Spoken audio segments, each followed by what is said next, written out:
2018లో వచ్చిన సవ్యసాచి మూవీతో తెలుగు ప్రేక్షకులను పలకరించింది అందాల తార నిధి అగర్వాల్. ఆ తర్వాత మిస్టర్ మజ్నూతో ప్రేక్షకులను ఆకట్టుకుంది. ఇప్పుడు పూరి జగన్నాథ్ దర్శకత్వంలో వచ్చిన ఇస్మార్ట్ శంకర్ మూవీతో తొలి విజయాన్ని తన ఖాతాలో వేసుకుంది. అయితే ఆ తర్వాత నిధి అగర్వాల్ ఆశించిన స్థాయిలో విజయాన్ని మాత్రం అందుకోలేకపోయింది. తెలుగులో వచ్చిన హీరో, తమిళంలో వచ్చిన సినిమా బాక్సాఫీస్ వద్ద పరాజయాన్ని మూటగట్టుకుంది. అయితే ప్రస్తుతం హరిహర వీరమల్లు, ది రాజాసాబ్తో ప్రేక్షకులను ఆకట్టుకునేందుకు సిద్ధమైంది. రెండు చిత్రాలు కూడా భారీ బడ్జెట్తో అంచనాల నడుమ విడుదలవుతుండటంతో నిధి అగర్వాల్ కెరీర్ మలుపు తిరగడం ఖాయమని పలువురు అభిప్రాయపడుతున్నారు. ఇదిలా ఉంటే తాజాగా ఈ బ్యూటీ ఓ ఇంటర్వ్యూలో పలు ఆసక్తికర వ్యాఖ్యలు చేసింది.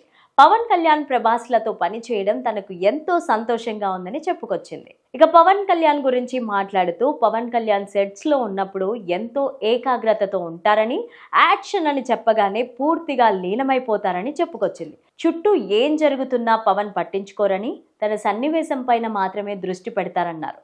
ఈ లక్షణాన్ని తాను కూడా అలవాటు చేసుకోవాలన్నారు. ఇక ప్రభాస్ ఎప్పుడు ఫన్నీగా ఉంటారని తెలిపింది. ఈ రెండు సినిమాలు ప్రేక్షకుల ముందుకు ఎప్పుడు వస్తాయా అని ఆసక్తిగా ఎదురు చూస్తున్నానని తెలిపింది. ఇదిలా ఉంటే 2022లో విరామం తీసుకోవడానికి గల కారణాన్ని వివరిస్తూ, నేను స్టార్ కిడ్ని కాదు, అలాగే నాకు సినిమా నేపథ్యం కూడా లేదు. నేను నటిగా మొదటి స్థానంలో ఉండడమే పెద్ద విషయం.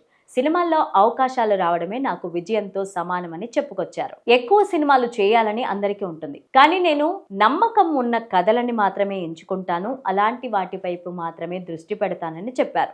నేనేం హీరోని కాదు, వరుసగా కమర్షియల్ సినిమాలు చేయడానికి. ఒకవేళ నేను వరుస సినిమాలు చేసినా నన్ను అలాంటి స్క్రిప్ట్లు ఎంచుకున్నందుకు విమర్శిస్తారు.